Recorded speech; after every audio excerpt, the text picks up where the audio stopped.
Walking to the ATM right now.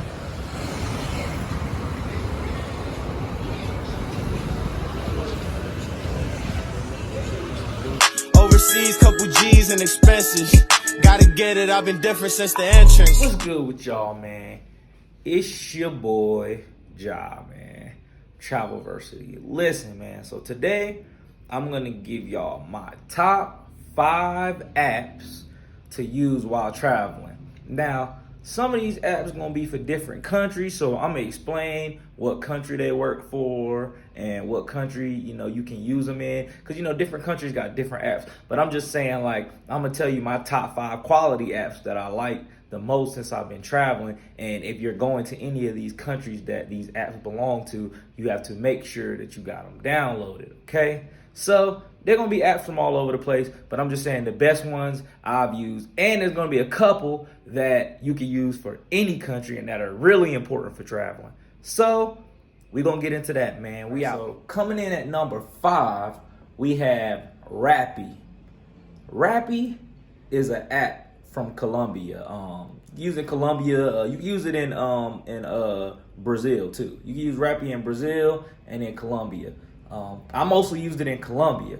Basically, it's an app you can order anything on. You can order food, you can order, snacks, you can order stuff from the pharmacy, you can order whatever you need. You can order money. You can get money brought to your house. You don't even gotta go to the ATM. A lot of people don't even know that. And that's the thing, especially when you're in Colombia. It's one of those countries you don't even really want to be at the ATM too much and pulling out big amounts of money. But with Rappi, you can pay on your card and they bring you the money straight to the crib, so you ain't even gotta go nowhere. So that's one little hurdle that you'll get over. And also the exchange rate on it a lot of the times is better than you would have got at the ATM. So Rappi is coming in at number 5. If you've been to Colombia, you already know about Rappi. I already know you know about Rappi. So yeah, that's number 5 for me, one of my favorite apps. So coming in at number 4 is gonna be Bolt.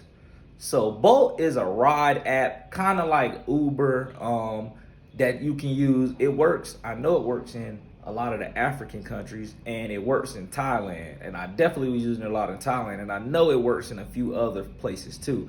So with Bolt, you can order rides. You can order, even in Thailand, you can get food ordered on Bolt. So Bolt is a good app to use if you want to get around, if you're in Africa. If you're in many other countries, if you're in Thailand, you can use Bolt to get around. And yeah, man, so Bolt is going to be my number 4 favorite app that I've been using since. So leading off of Bolt, I'm going to come to number 3, which is going to be Uber. Okay, so I'm pretty sure we all know what Uber is. Everybody know what Uber is. It's a ride sharing app. You can get rides or whatever. So Uber, I don't know if everybody know or not, but you can use Uber in a lot of different countries. Uber works in most of the countries I've been to, and it's cheaper in most of the places, man. So a lot of times people travel and they trying to figure out how they're gonna get from the airport, trying to do taxis and all that type of stuff, and don't even realize that their Uber app that they probably already got will work for them. So Uber will work for you in a lot of places. And if it don't work, most of the time they got Bolt, which is the other thing I told you about. So Uber and Bolt most of the time is gonna get you where you need to go. So at least try to use Uber when you're in other places and at least see if it works.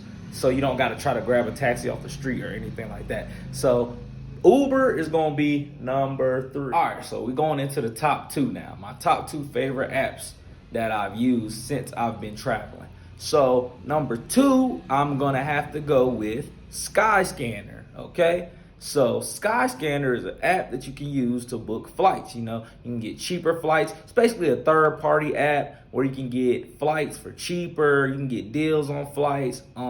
Sometimes, sometimes they might be longer flights for cheaper. But you got to find a good flight. But Skyscanner is a great app to use if you're looking for flights. If you're trying to book flights, you can use it to compare flights, prices and all that type of stuff. Skyscanner is a great app to use if you're going to be flying often, or if you're trying to book flights or look for flights. Skyscanner is your number 1 place you should be looking for flights at. You can go on Google too. Sometimes I use Google, like I'll Google like flights from blank to blank and see what pops up. But Skyscanner, if you don't have Skyscanner, use it, try it out, see how you like it, and you can book your flights straight for Skyscanner. So that's gonna be number 2. All right, so my number one favorite app that I've been using since I've been traveling has got to be Airbnb. Why Airbnb? Because I mean, me personally, like, I've kind of been like living like an expat type of life where I'm living in places for a long period of time. So most of the time I need to get an apartment or something. I can't really do, you know what I'm saying, hotels and all that for 1 month or whatever. But even if you just vacation, I think Airbnb just provide better, it's a better standard of living. You can get a nice apartment. You know, a lot of times the rules are better. In some countries, a lot of the hotels won't let you have guests. I know like in Rio, like near Copacabana, all that, they won't let you have any guests. Cartagena is the same way. A lot of places won't let you have guests. It's a lot of places that the hotels be tripping on like rules and all that stuff. And with Airbnb, a lot of times you can do whatever you want. You can have your own little space. You can have your own little dwelling. So I prefer an Airbnb over a hotel. And Airbnb makes it to where you could just jump anywhere. You can have a place now, and then you could go Airbnb a new place and be living somewhere tomorrow. Like Airbnb is like a traveler's dream, especially an expat traveler that's going to be somewhere for a long time. It's like your dream because you can just bounce around from house to house to house. So Airbnb is my number one app. I'm going to go back though, and I'm going to switch to, I'm going to say Rappi is going to be 4, and then Bolt is going to be 5. So I'm gonna say it like that because Rappi is a dope app. But anyways, man, those have been my 5, man. Hopefully, you know, you guys learned something from it. If you don't have any of those apps, you should download them, check them out, and see if they work for you, man. Appreciate it. Like, comment, subscribe. We out. Overseas, couple G's and expenses. Gotta get it, I've been different since the entrance.